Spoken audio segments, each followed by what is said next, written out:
Hello और इस नए तफसीली जायजे में खुश आमदीद। आज हम तारीख की सबसे मशहूर कश्ती के आखिरी मकाम की बात करने वाले हैं।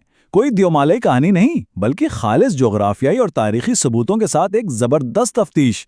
तो चलें, इल्म और शवाहिद के सफ़र का आगाज़ करते हैं और इस तारीखी मामले को मिलकर हल करते हैं। तो आज हम क्या क्या कवर करने वाले हैं? सबसे पहले इस कश्ती का जोग्राफियाई मामला, फिर कुरान और अहद-ए-नामा कदीम का मुवाजना, कदीम मौरिकीन के इशारे, आरारात और कोहे जूदी का जोग्राफिया, और आखिर में इस तारीखी पहेली का हल। बिना वक्त ज़ाया किए आइए शुरू करते हैं। हिस्सा पहला, कश्ती का जोग्राफियाई मुअम्मा। चलें अपनी इस तारीखी जासूसी का आगाज़ एक ऐसी कहानी से करते हैं जिसने दुनिया भर की तहजीबों को मुतासिर किया है। ज़रा सोचें, तारीख की सबसे मशहूर कश्ती आखिर रुकी कहाँ थी? देखें, दुनिया की तकरीबन हर बड़ी तहजीब में एक अजीम सैलाब का जिक्र मिलता है, लेकिन बड़ा सवाल यह है कि जब पानी उतरा तो इंसानियत की बका की ये आखिरी उम्मीद किस जगह जाकर लगी? यही तो वो मुअम्मा है जिसे आज हम डीकोड करेंगे। आगे बढ़ते हैं हिस्सा दोम की तरफ, कुरान और अहद-नामा कदीम का तकाबुल। तारीख की इन दो मुस्तनद तरीन किताबों के बयानात का जायज़ा लेना हमारी तफ्तीश के लिए बहुत अहम है। अब अगर हम इन दोनों अजीम इल्हामी किताबों को देखें तो बाज़ाहिर एक बड़ा तज़ाद नज़र आता है। बाइबल की किताब पैदाइश कहती है कि कश्ती आरारात के पहाड़ों पर रुकी, जबकि कुरान पाक की सूरा हूद बिल्कुल वाज़े तौर पर बताती है कि कश्ती कोहे जूदी पर जाकर ठहरी। तो क्या ये वाकई एक जोग्राफियाई तज़ाद है? हम बिल्कुल गैर जानिबदार रहते हुए इन दोनों मकामात का जायज़ा लेंगे। यहाँ एक बहुत ही दिलचस्प बात है। सदियों से एक बहुत बड़ी लसानी गलत फहमी चली आ रही है। आमतौर पर लोग अरारात को तुर्की में मौजूद एक मखसूस पहाड़ समझ लेते हैं, लेकिन असल में ऐसा नहीं है। ये लफ्ज़ कदीम असूरी ज़बान के लफ्ज़ अरारतू से निकला है, जो दरअसल मशरक़ी अनातोलिया की एक बहुत वसी पहाड़ी सल्तनत का नाम था, किसी एक आतिशविशत चोटी का नहीं। और यकीन माने, ये एक नुक्ता हमारी पूरी तफ्तीश का रुख बदल देगा। तीसरा हिस्सा, कदीम मौरिकीन की शवाहिद। चलें देखते हैं कि माजी के वो लोग जिन्होंने इन इलाकों का सफ़र किया वो इस बारे में क्या कहते थे। अगर हम तारीख की टाइमलाइन पर नज़र डालें तो तीसरी हज़ार कब्ल मसीह में सुमेरी गिलगामेश की दास्तान इसे कोहे नसीर कहती है। फिर आगे चलकर 250 कब्ल मसीह में बाबिल के मुर्रिख बेरोसिस ने इसे कार्डीन पहाड़ों में बताया, जो दरअसल कोहे जूदी ही का इलाका है। और फिर एपिडेंस की याददाश्तें भी इसी तरफ इशारा करती हैं। मतलब इन तमाम कदीम हवालों का रुख एक ही तरफ है, मौजूदा जनूब मशरिकी तुर्की और शुमाली इराक के पहाड़ी सिलसिलों की जानिब। और यहाँ एविडेंस का एक बहुत ही हैरानकुन हवाला मौजूद है। वो बताता है कि उस वक्त के लोग कश्ती की लकड़ी के टुकड़ों को पीसकर पानी में मिलाते थे और उसे बीमारों को बतौर दवा देते थे। मेरा मतलब है, ज़रा सोचें, सदियों पहले के लोग उस जहाज़ की बाकियात के साथ सिर्फ अकीदत ही नहीं रखते थे, बल्कि उसे बाकायदा फिजिकली इस्तेमाल भी करते थे। है ना कमाल की बात?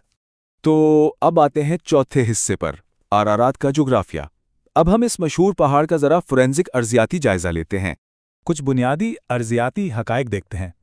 कोहे अरारात की बुलंदी 5165 मीटर है और इसकी चोटी पर दर्जे हरारत, यकीन करें, -80 डिग्री सेल्सियस तक गिर जाता है। ये इलाका इतना सर्द और बंजर है कि यहाँ जैतून तो क्या, कोई भी पौधा नहीं उग सकता। तो ये सोचने की बात है कि सैलाब से बच जाने वाले इंसानों और जानवरों के लिए ऐसी यख बस्ता और ऑक्सीजन से खाली चोटी पर जिंदा रहना कैसे मुमकिन हो सकता था? तबई लिहाज से तो ये बिल्कुल नामुमकिन सा लगता है। और फिर साल 1840 का हवाला एक बहुत बड़ा सबूत पेश करता है। ये वो साल है जब कोहे आरारात आखिरी बार फटा था। जी हां, आपने बिल्कुल ठीक सुना। आरारात दरअसल एक एक्टिव आतिशफिशा है। अर्जियाती शवाहिद हमें बताते हैं कि ये पहाड़ तय दर तय लावा जमने से बना है और इसका मौजूदा साइज अजीम सैलाब के काफ़ी अरसे बाद वजूद में आया था, जिसका सीधा सा मतलब ये है कि सैलाब के वक्त ये पहाड़ इस शक्ल में मौजूद ही नहीं था। हिस्सा 5, कोहे जूदी के शवाहिद। अरारात के जोग्राफियाई नामुमकिनात के बाद अब बारी है हमारे दूसरे अहम उम्मीदवार यानी कोहे जूदी की। अब अगर हम इन दोनों पहाड़ों का आमने सामने रखकर मवाजना करें तो तस्वीर बिल्कुल साफ हो जाती है। देखें, जूदी पहाड़ की चट्टानें पानी के दबाव से बनी हैं, अरारात की तरह मैग्मा से नहीं। इसकी ऊंचाई भी तकरीबन 2000 मीटर है, जो बका के लिए बिल्कुल परफेक्ट है। यहाँ बर्फ के बजाय जैतून के सरसब्ज बागात हैं। और सबसे बड़ी बात, कोहे जूदी की सतह पर काला तारकोल और मस्तगी जैसे मादे मिले हैं, जो कदीम दौर में बहरी जहाज़ों को पानी से महफूज रखने के लिए इस्तेमाल होते थे। अर्जियाती लिहाज से कोहे जूदी सैलाब की कहानी से 100% मैच करता है। और बात सिर्फ अर्जियात पर ख़त्म नहीं होती। کوہ جودی کے ارد گرد کا ثقافتی اور لسانی ورثہ بھی بے شمار شواہد سے بھرا پڑا ہے۔ مثال کے طور پر پہاڑ کے دامن میں ہشتان نام کا ایک قصبہ ہے جس کا مطلب ہے 80، جو کہ روایت کے مطابق کشتی کے 80 مسافروں کو ظاہر کرتا ہے۔ اس کے قریب ہی ایک شہر شرناک ہے جس کا نام شہر نو سے نکلا ہے۔ پھر جزیرہ نامی قصبے میں حضرت نو کا روایتی مقبرہ بھی موجود ہے۔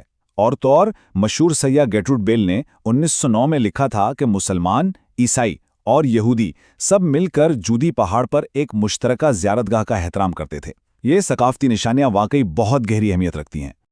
اور اب ہم پہنچ گئے ہیں اپنے آخری حصے پر، ایک تاریخی معاملے کا حل۔ اب ہم ان تمام بکھرے ہوئے ٹکڑوں کو جوڑ کر ایک حتمی نتیجہ نکالتے ہیں۔ تو ان تمام باتوں کا خلاصہ کیا ہے؟ وہ کون سا نقطہ ہے جو ان ساری گتھیوں کو سلجھا دیتا ہے؟ در حقیقت بائبل اور قرآن کے بیانات میں شاید کبھی کوئی تضاد تھا ہی نہیں۔ کوہ جودی اصل میں قدیم سلطنت اراراتو یعنی آرارات کے اسی وسیع پہاڑی سلسلے کے اندر واقع ایک خاص چوٹی کا نام ہے۔ بائبل نے ایک وسیع علاقے یعنی آرارات کی پہاڑوں کا ذکر کیا اور قرآن نے بالکل پن پوائنٹ کر کے اس مخصوص چوٹی جودی کی نشاندہی کی جہاں کشتی رکی تھی۔ یہ لسانیات اور جغرافیہ کا کتنا شاندار ملاپ ہے۔ جاتے جاتے ایک بہت ہی فکر انگیز سوال آپ کے لیے چھوڑے جا رہا ہوں۔ ذرا سوچئے، ہماری آج کی جغرافیائی سمجھ کس حد تک ان صدیوں پرانے لسانی تراجم کی محتاج ہے؟ صرف ایک لفظ کی غلط تشریح نے صدیوں تک ماہرین کو ایک ایسے آتش فشاں پر کشتی تلاش کرنے پر لگا دیا جو سیلاب کے وقت شاید موجود ہی نہیں تھا۔ یہ تفصیلی جائزہ ہمیں یاد دلاتا ہے کہ اگر ہم تاریخ، مذہب اور سائنس کو درست تناظر میں دیکھیں تو یہ سب ایک دوسرے کی کتنی خوبصورتی سے تصدیق کرتے ہیں۔ اس جستجو کا حصہ بننے کے لیے بہت شکریہ۔